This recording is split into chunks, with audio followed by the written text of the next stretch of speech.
Year डोबिंग कैसे करते हैं।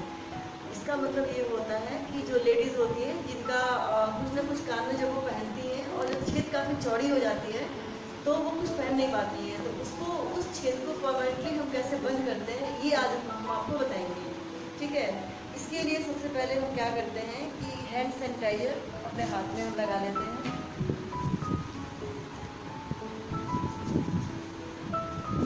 इस चीज़ के लिए हमें एक ईयर पेस्टिंग ग्लू चाहिए होता है।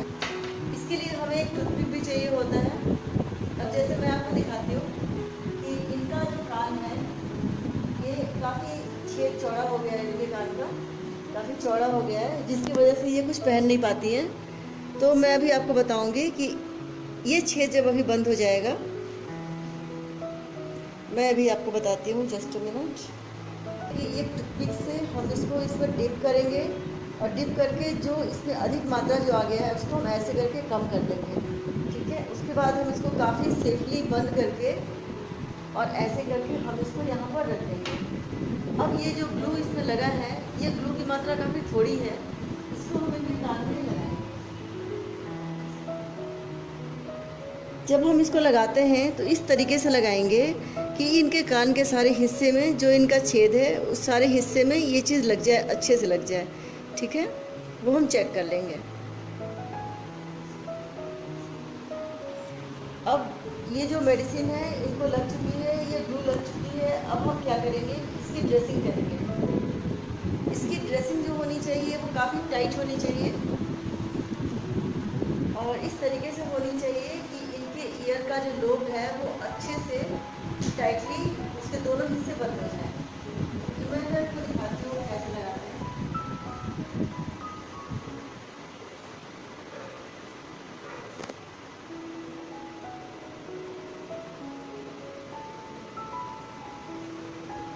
इसमें हम बालों को अच्छे से बांध देते हैं क्योंकि इसके अंदर कोई बाल ताकि ना आए, इसके लिए हम इसको अच्छे से बांध देते हैं।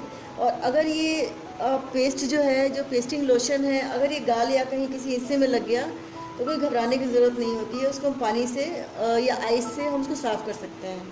ठीक है, हम इसकी जो ड्रेसिंग है 2 बार करेंगे ताकि दोनों हिस्सों को पकड़ के रखे अच्छे से।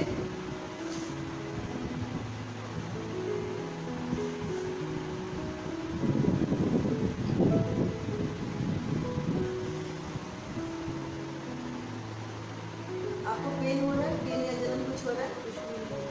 हाँ, तो इनको जो कुछ फील नहीं हो रहा है, वैसे थोड़ा मामूली सा जलन हो सकता है, उसके लिए घबराना नहीं चाहिए। 2 मिनट के अंदर ये जलन जो है सही हो जाती है।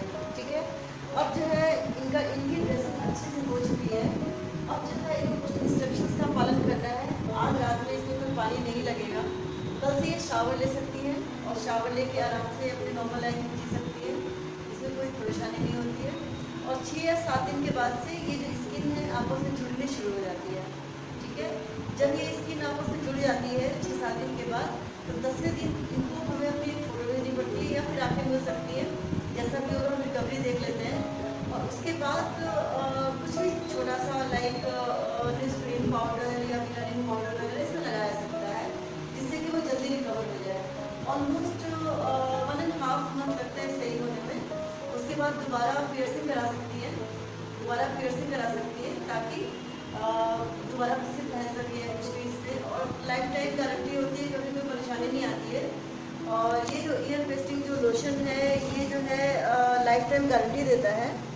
और थोड़ी समय के लिए आप ये मान लें कि अगर स्टिच कराया हुआ है तो स्टिच निकल भी सकता है, लेकिन ये लोशन इतना स्ट्रॉन्ग है, इतना ज़्यादा ये ट्रस्टवर्दी है, रिसर्च में प्रूवन है कि कोई परेशानी नहीं आती है और लाइफ टाइम परेशानी नहीं आती है। ठीक है, इसमें बस कुछ सावधानियाँ बरतनी होती हैं। सावधानी लायक कि फर्स्ट नाइट पहली कराने के बाद जो पहली रात होती है, पहला दिन होता है, हमें थोड़ा सा बराबर करना पड़ता है, लाइक इसमें पानी नहीं पड़ना चाहिए और ये नहीं होना चाहिए। बाकी इंस्ट्रक्शंस मैं इनको बता दूँगी जो भी है। तो इस तरीके से हमने अपना जो भी अभी हमने प्रोसेस किया है वो कंप्लीट हो गया है, कैसे क्या करना है। और आप लोग अगर हमारा चैनल देख रहे हैं तो थैंक यू वेरी मच। और कोई भी आपकी क्वेरी है तो आप आ सकते हैं, आके हमसे दोबारा पूछ सकते हैं। और कॉन्टैक्ट नंबर अभी आपको मैं दे देती हूँ, कॉन्टैक्ट नंबर आप लिख लीजिए और उसके बाद आप हमसे कांटेक्ट कर सकते हैं, ट्रेनिंग के लिए भी कर सकते हैं और अपना ईयर पेस्टिंग के लिए भी कर सकते हैं। ठीक है ना, धन्यवाद।